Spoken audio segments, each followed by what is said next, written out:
मी मंत्री विखेंचे आशीर्वाद घेणार। विखे कुटुंब जिल्ह्यातील मोठा परिवार, मला त्यांचा अभिमान। मी अभिमानाने सांगतो, दुग्ध विकास मंत्री माझ्या जिल्ह्यात। हे उद्गार आहेत नवनिर्वाचित खासदार निलेश लंके यांचे। त्यांचा केडगाव येथे काल मंगळवारी नागरी सत्कार करण्यात आला। या सत्काराप्रसंगी बोलत असताना त्यांनी वरील विधाने केली आणि त्यांच्या या विधानानंतर अहमदनगरच्या जिल्ह्यातल्या राजकारणात चर्चांना उधाण आलं।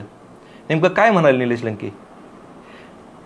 केडगाव येथे नागरी सत्कारात बोलत असताना निलेश लंके यांनी विखे कुटुंबियाविषयी एकदम आदराचं वक्तव्य केलं।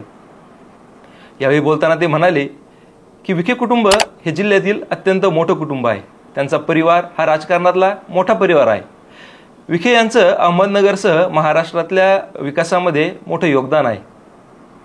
नगर जिल्ह्यामध्ये आशिया खंडातला सगळ्यात पहिला मोठा कारखाना पद्मश्री विठ्ठलराव विखे पाटील यांनी सुरू केला आणि त्याचा मला अत्यंत अभिमान आहे। मी महाराष्ट्रभर फिरत असताना अत्यंत अभिमानाने सांगतो की दुग्ध विकास मंत्री हा माझ्या जिल्ह्यातला आहे। मला एक राजकारणी म्हणून विखे कुटुंबाचा मोठा आदर आहे आणि तो मी ठेवलाच पाहिजे। माझ्यासारख्या सामान्य कार्यकर्त्यांनी विखे कुटुंबाचा आदर ठेवणं हे कर्तव्यच आहे। राजकारण संपलं, इलेक्शन संपलं की द्वेष सोडून दिला पाहिजे। 13 तारखेला इलेक्शन संपलं, त्याच वेळी मी माझा द्वेष सोडून दिला। निवडणुकीमध्ये एक समोरचा सन्माननीय उमेदवार माझ्या विरोधात उभा होता। निवडणुकीत प्रचार करत असताना एकमेकाच्या विरोधात बोलावंच लागतं, असंही लंके म्हणाले। लंके पुढे म्हणाले की प्रचारामध्ये एखादा शब्द माझ्याकडून गेलाही असेल, तसाच समोरच्या व्यक्तीकडूनही तो शब्द गेलाच आहे, परंतु निवडणूक संपली आणि विरोधही संपला। पालकमंत्री म्हणून राधाकृष्ण विखे यांचं मोठं अहमदनगर जिल्ह्यात मोठं काम आहे।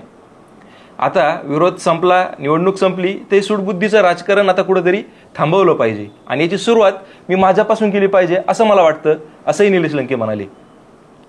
उद्या माझं काही काम अडलं तर ते काम घेऊन मी पालकमंत्री या नात्याने हक्काने त्यांच्याकडे गेलं पाहिजे आणि हे काम सोडवा अशी मागणी मी त्यांना केली पाहिजे। नगर जिल्ह्यातलं जे काही सूडबुद्धीचं राजकारण आहे ते आता आपल्याला बदलायचं आहे आणि याची सुरुवात मी माझ्यापासून केली पाहिजे, असंही निलेश लंके यावेळी बोलताना म्हणालेत।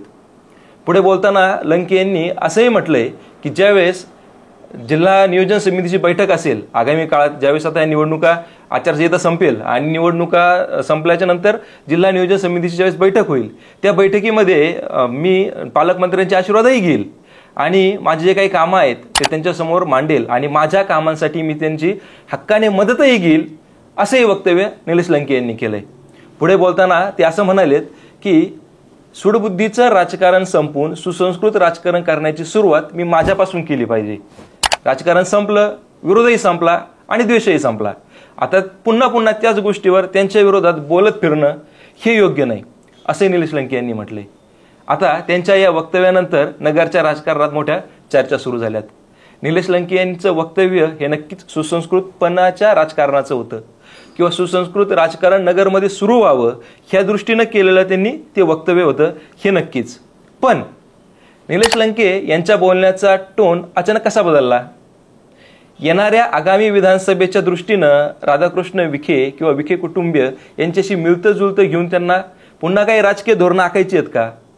किंवा आगामी विधानसभेच्या दृष्टीने किंवा जिल्ह्यातील विकास कामे करत असताना काही अडथळे नकोत म्हणून आता निलेश लंके यांना विखे यांच्याशी जुळून घ्यायचंय का? अशा चर्चा नागरिकांमध्ये सुरू झाल्यात। तुम्हाला याच्याबद्दल काय वाटतं? नक्की कमेंटमध्ये कळवा।